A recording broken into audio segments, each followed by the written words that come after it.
In Azam City, you're watching One TV News Channel. One TV News Channel. Serving you with information, news, sports, and public affairs. One TV News Channel. One TV News Channel. Serving you with love. Ang telebisyong pangmasa. One TV News Channel. One TV News Channel.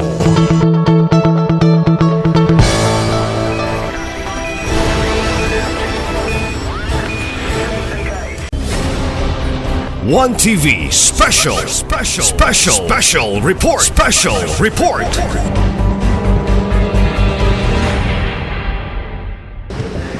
On behalf of the joint committees, we welcome you to this joint committee of the hearing.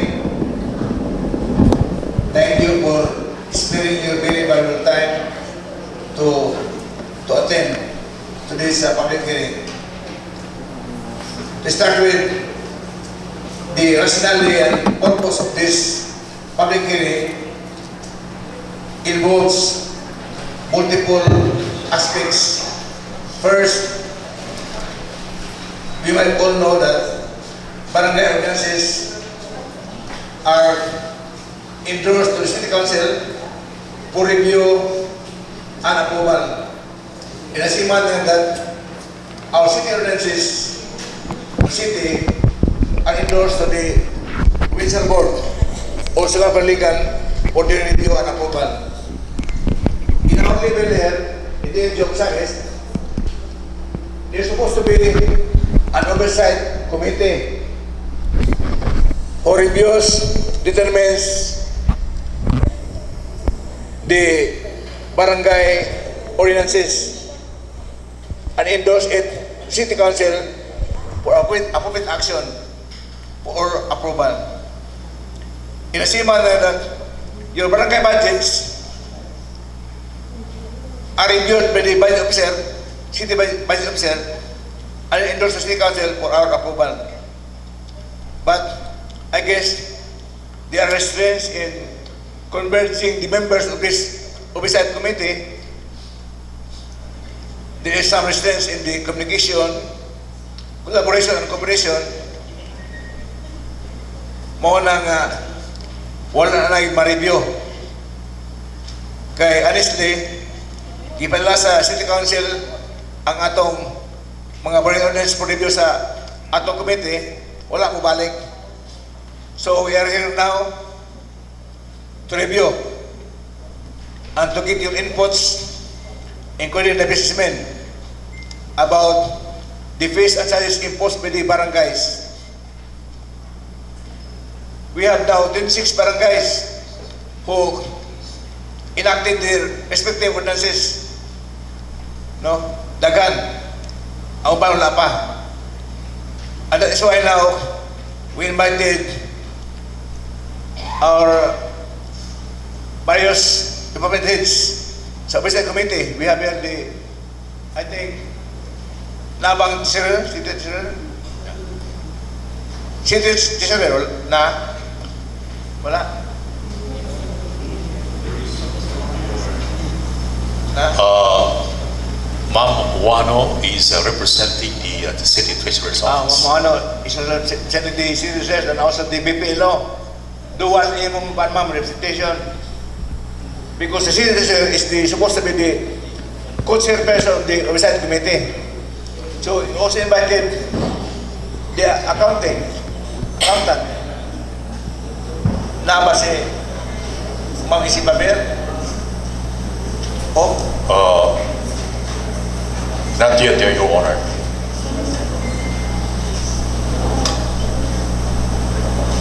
And we have also the CPDO, Ma'am Melissa Pres, the LC, and the head of Payment Division, I saw Pastor Kak a while ago. And we are thankful that we have also our legal officers, Attorney Casti Vitario, and Attorney Francis Solita, who represents the mayor, who is supposed to be the chairman of the oversight committee. So, ato pa karon, kamo na amoy mga ordinances, nakalalain yung ordinance. Although, as you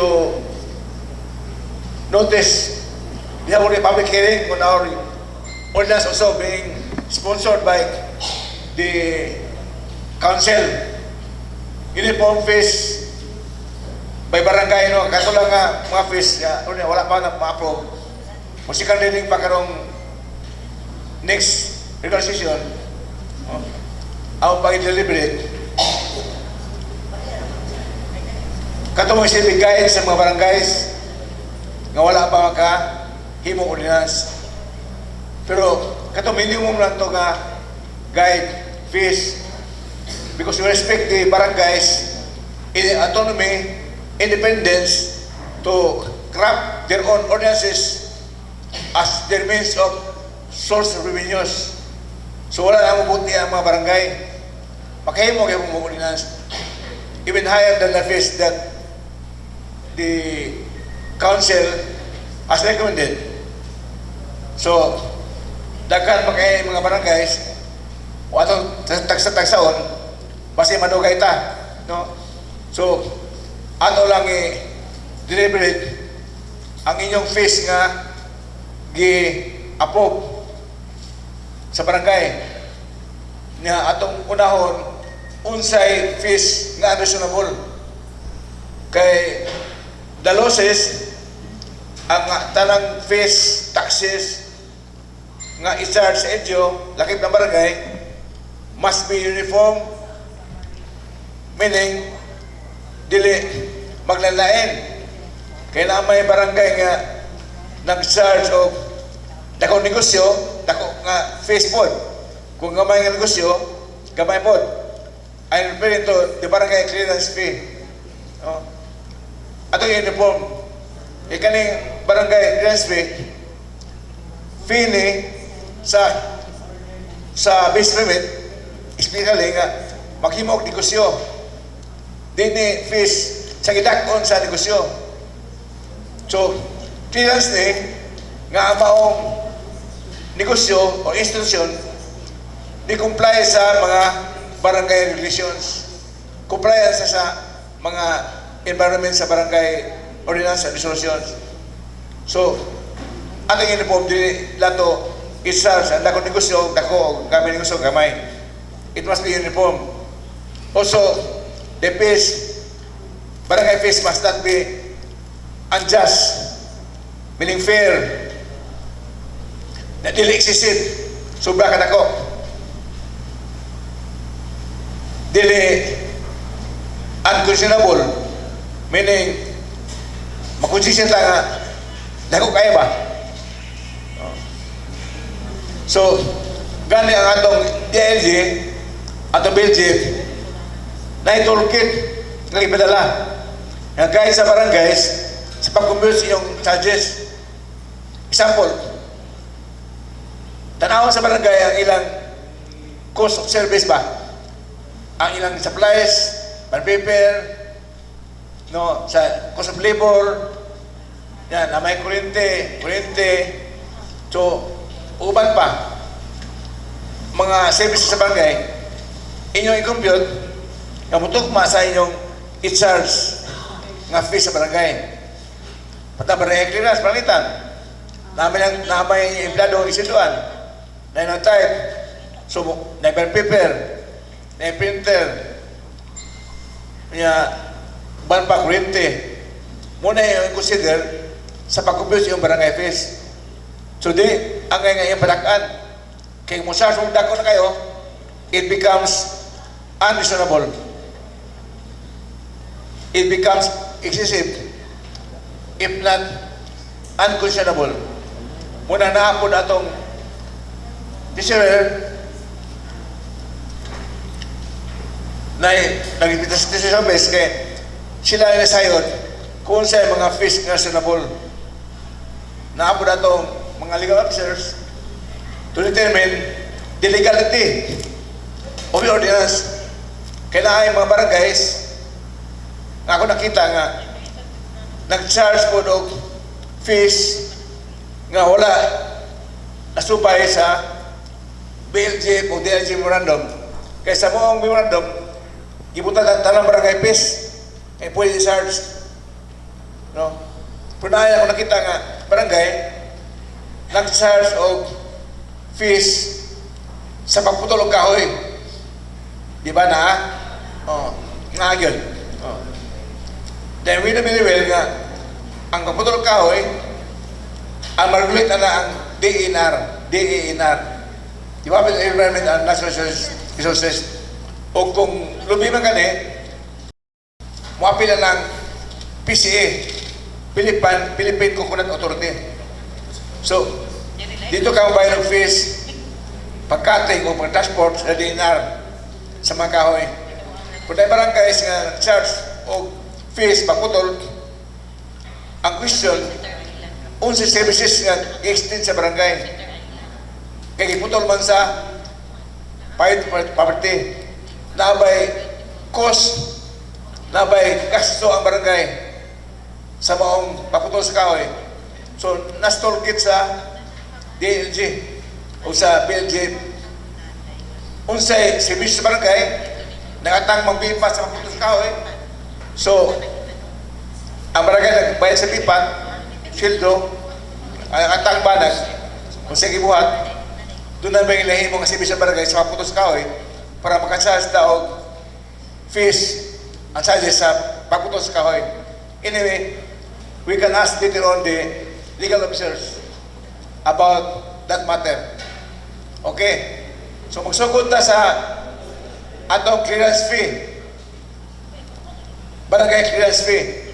Usually, ang clearance fee atong ginahimo sa mga apply o business permit. No? Dagamon yung clearance fee no? Employment, pero atong importante nga pag-apply o business permit kay natin ordinansa nag-interpret sa barangay clearance fee sa bayron nun. Dito na mabayad sa City Treasurer's Office. Di na mo ato negosasyon sa barangay para bulukan o barangay clearance. So muna giawag ang mga barangay mag-ibuuli lang sa integrating the barangay clearance fee payment sa atong LGU. So muna nagpasar mo ulit lang sa bayan na gani in the last public hearing sa uniform fees hinro mo nga namoy mga e-signatures sa mga punong barangay ang assignment sa atong LGU mo basihan sa pag-issue o clearance fee sa LGU. So, now the question is, unsay amount sa clearance fee? Ang uban na charge 50, 100, 200, ang uban mamit 500. So, may I now know the inputs from the City Treasurer's Office kung unsay unreasonable. Dito ang session, unreasonable, kang dili fair, dili just nga amount. Kaya ko naman, 500. Is this unreasonable? Mamuano, we know your observations, your remarks. Kanang clearance fee nga 500. Is it unreasonable? So, good afternoon. Good afternoon, Honorable Chair. Good afternoon, mga punong barangay. Good afternoon, Council. Good afternoon, everyone. So, first, we're going to talk about the general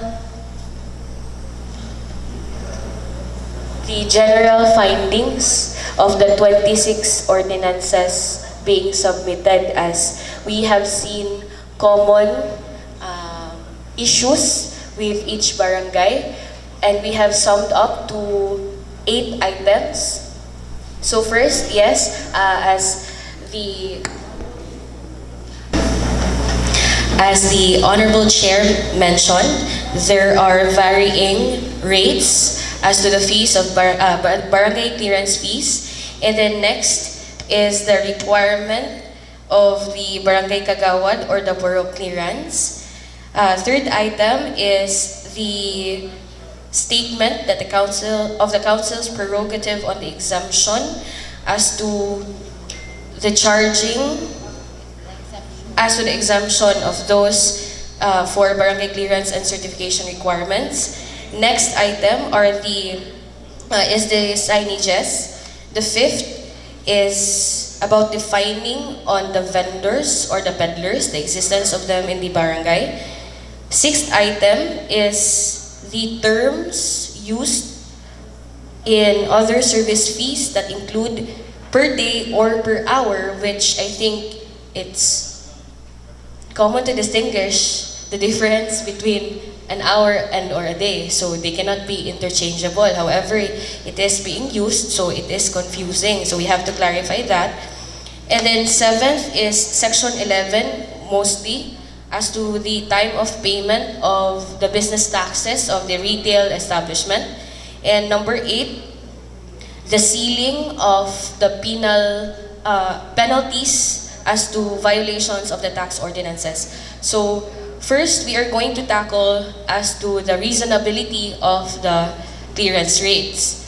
So we have to understand first, what is the nature of the fee being imposed?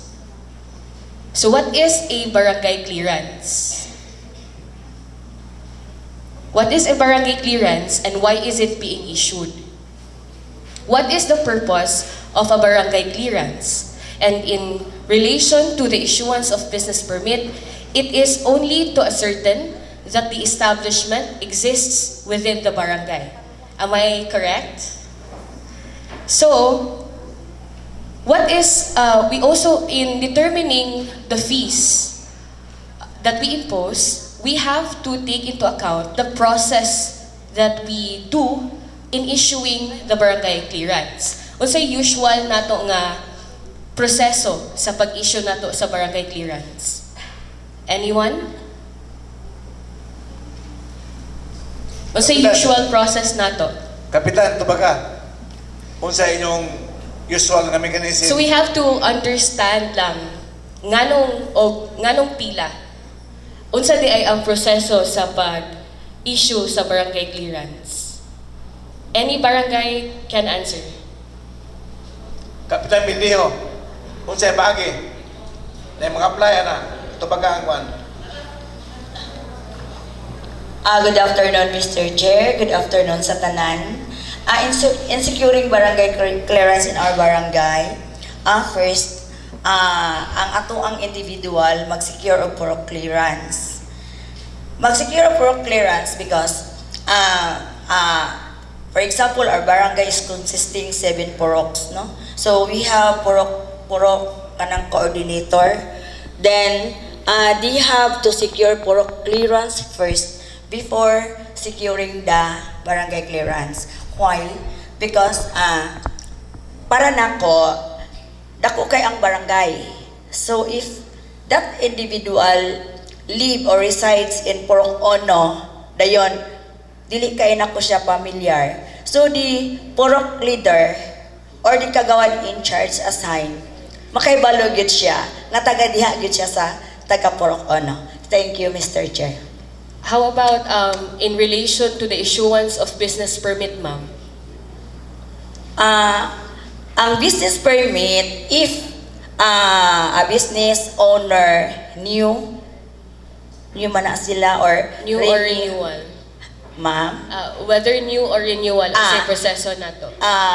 Ang business clearance kung renewal naman to siya daan nga gikan sa city nga warag na requirements dito nga naay barangay clearance or permit to operate a business ana may among i-issue.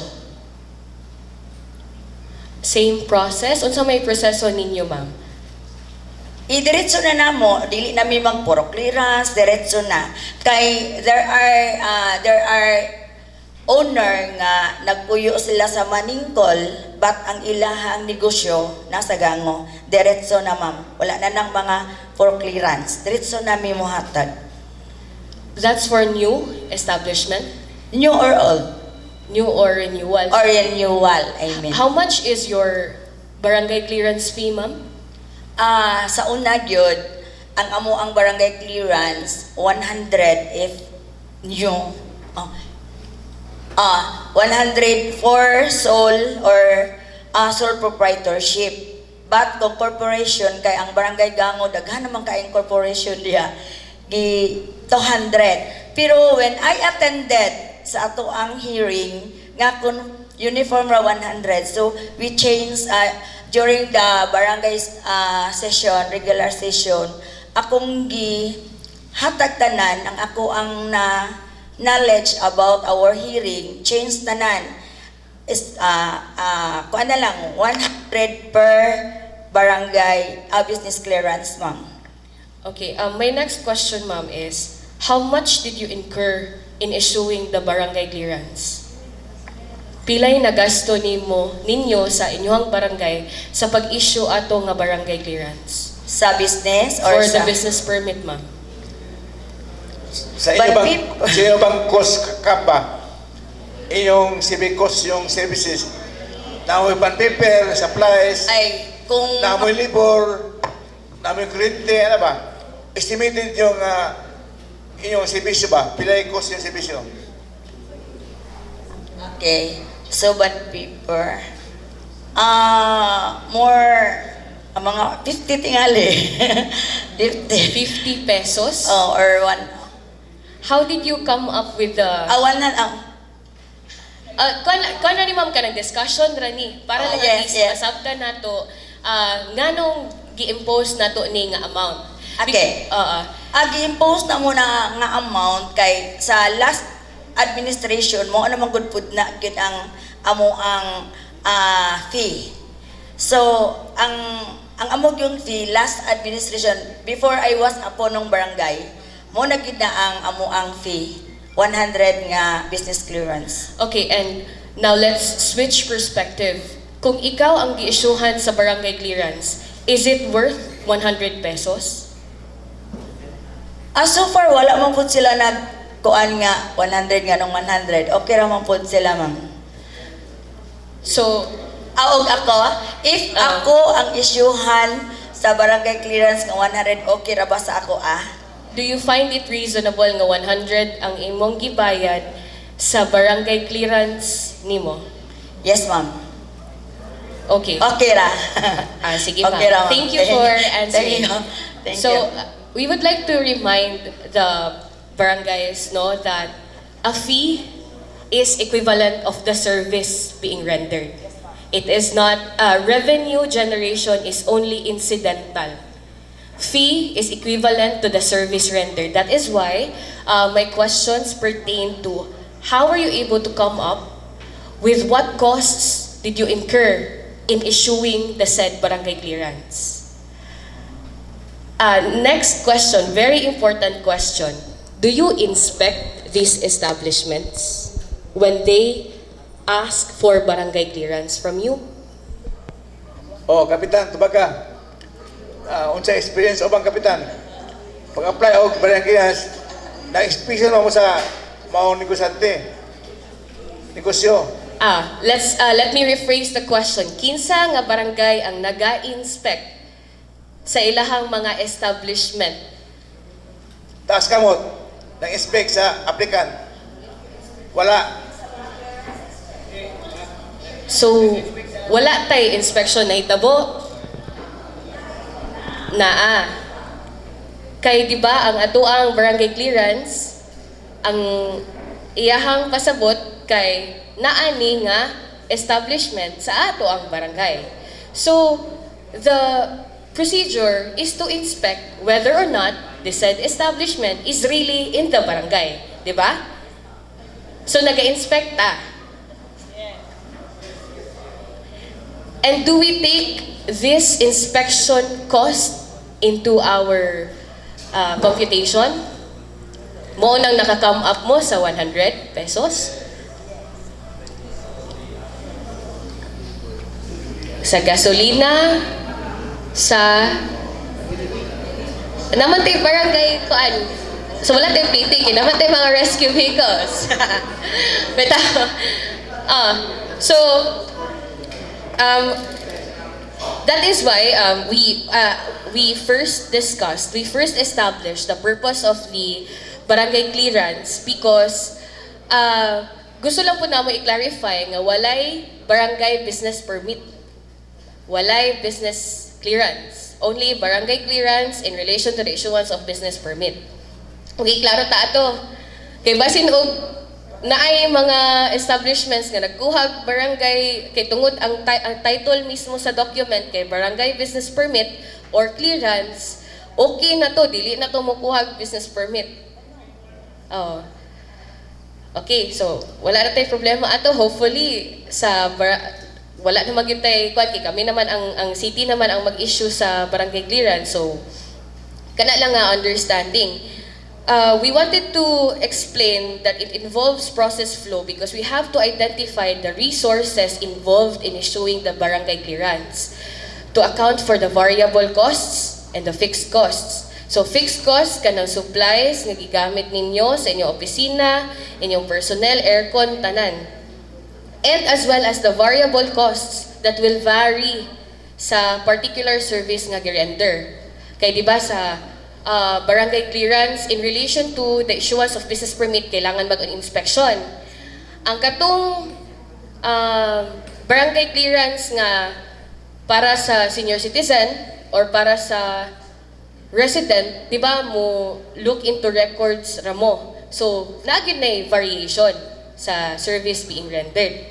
Now, let me ask you, do you have records of all establishments within your barangay? Yes, ma'am. Ako. And updated yearly? Yes, ma'am. Okay, very good. Thank you. So, what I've discussed are merely onto the technical, sa computation lang siya nga aspect. So when being asked of the reasonableness of the barangay clearance fees, it will be reasonable as long as you can justify how you were able to come up with such fee. But again, basic ra ni nato nga service rendered. Dili ni profit generation. So thank you ma'am. Thank you ma'am. Thank you. Ate, sabot na mo nga, ang atong clearance fee, equivalent to the service rendered by the barangay. Kung sa cost of service, hindi lang mo patagag sa libo, niya, ang yung service today, magay kaabot og sa kalibo. So, kung na-expect mo sa establishment, nga layo, gamit mo sa sakyanan, ski vehicle, driver sa gasolina, muna i-apit sa computation nga kasi sa barangay asal, pamiliban paper, printing, kuryente, kay aircon ng opisina, suga. So, inyo lang ma-determine pilay reasonable nga fees ngayon i-charge. Kung ikaw na-apply, magayon ka, ang ngayon kung bayad ani nga kandidat sa servisyo nga yan sa barangay, clearance fee. So, you might know now ka ang 50 pesos o 100 might be reasonable. Kung usahas mo 500, it might become unreasonable, di na just unfair. So, ayok, you got the point, no? So, una isa itong barangay clearance fee. Hangyo ko ni Ma'am P, I will acknowledge Ma'am P na Pingkit is also around. Ma'am P na Pingkit, She's doon around, Your makikatugan Honor. sa imong observation sa reasonableness sa barangay clearance fee amount. Ma'am, kay Ma'am P na Pingkit is also our city treasurer. She's supposed to be the chairperson of the Oversight Committee in the LGO. Si Ma'am P, doon na kayo mga remarks, observations, bayan sa reasonable amount sa barangay clearance fee. Kindly give a microphone to Ma'am P. Napikit. Okay na. Good afternoon, everyone.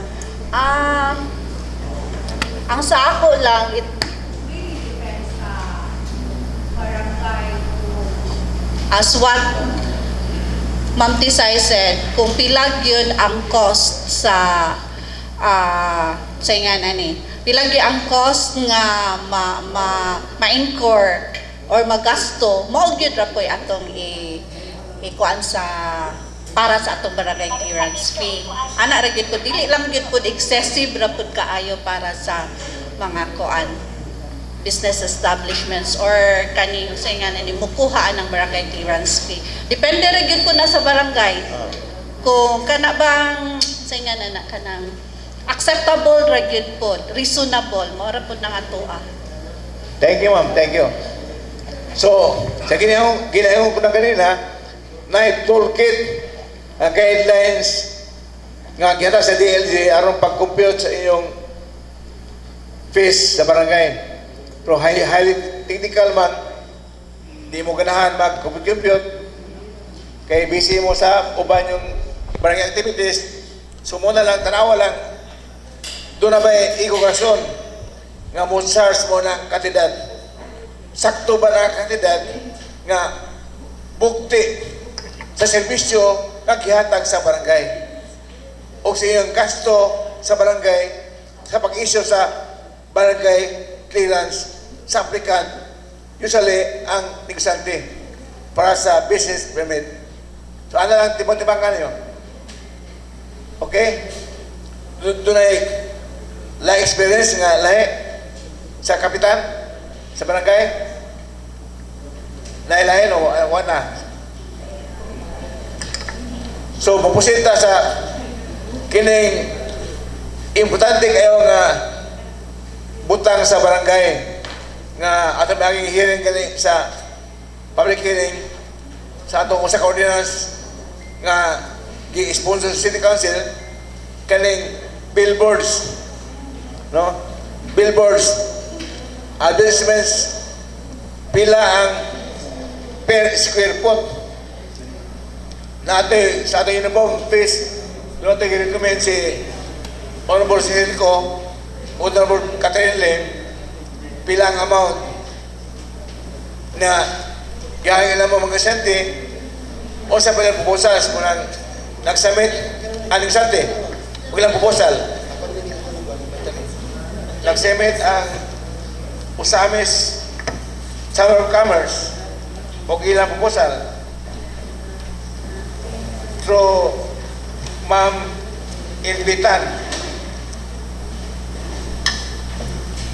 nga ang uniform charge 300 pesos per square foot per year ang proposal sa Usamis Chamber.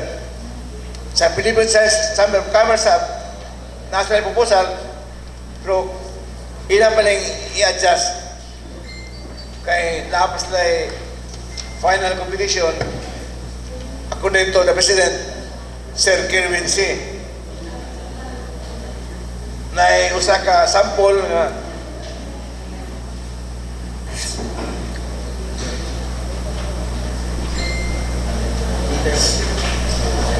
$10 per square foot, no?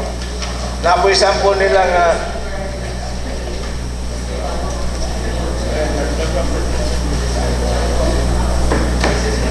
basically muna $10 per square foot.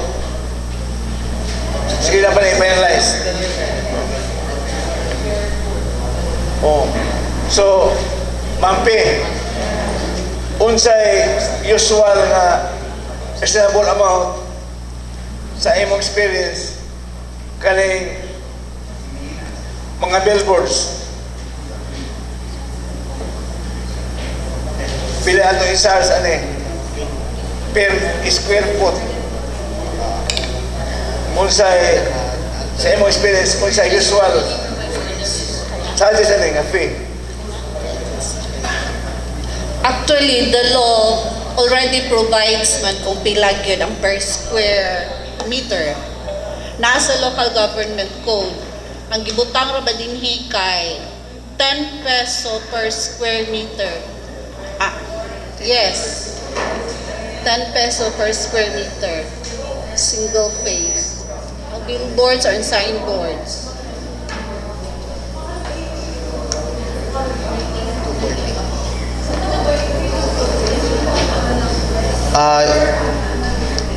Your Honor, The local government code, in its implementing rules and regulations, Article 240, specifically provides that the barangay shall collect these fees.